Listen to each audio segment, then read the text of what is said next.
Mesdames, Messieurs, bonjour. C'est encore un honneur et un plaisir de vous retrouver sur les antennes de LTM Télévision dans le cadre de votre émission L'Agora. Nous sommes là pour échanger bien sûr sur les sujets qui ont meublé les tabloïds tout au long de la semaine qui s'achève. 3 sujets retenus et une mise en bouche pour ce dimanche. On va revenir sur la question de fraude sur les examens officiels au Cameroun. On le sait, les sorties des autorités interpellent au plus haut point, mais surtout l'image désormais écornée du système éducatif camerounais hors de nos frontières. Que se passe-t-il exactement? Pourquoi de plus en plus le phénomène de tricherie gagne du terrain sur l'ensemble du triangle national? On a envie de se demander pourquoi nos enfants ont autant de mal désormais à être prêts pour les examens officiels.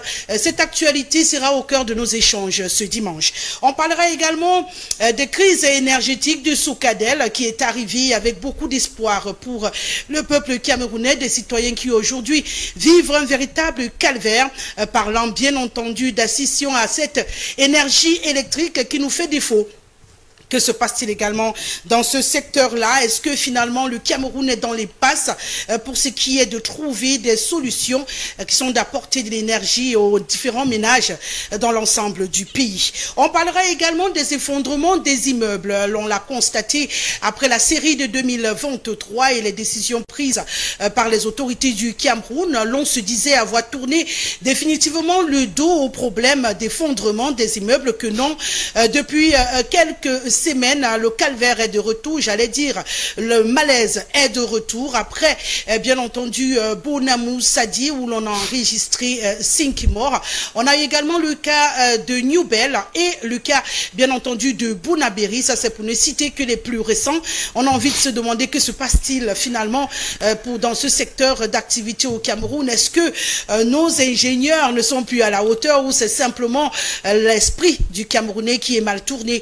Des questions qu'on se pose, et bien sûr avec notre panel, on essayera d'apporter des éléments de réponse. Mais à l'entame de cette émission, en mise en bouche, on va mettre le cap vers les États-Unis d'Amérique. On le sait, le monde entier a le regard tourné vers le Mexique et les États-Unis pour vivre cette autre édition de la Coupe du Monde 2026.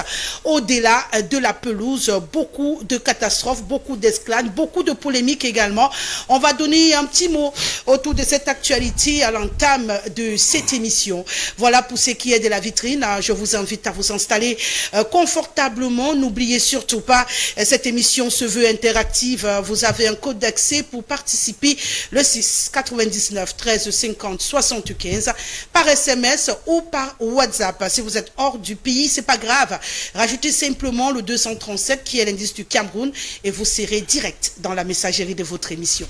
Bienvenue.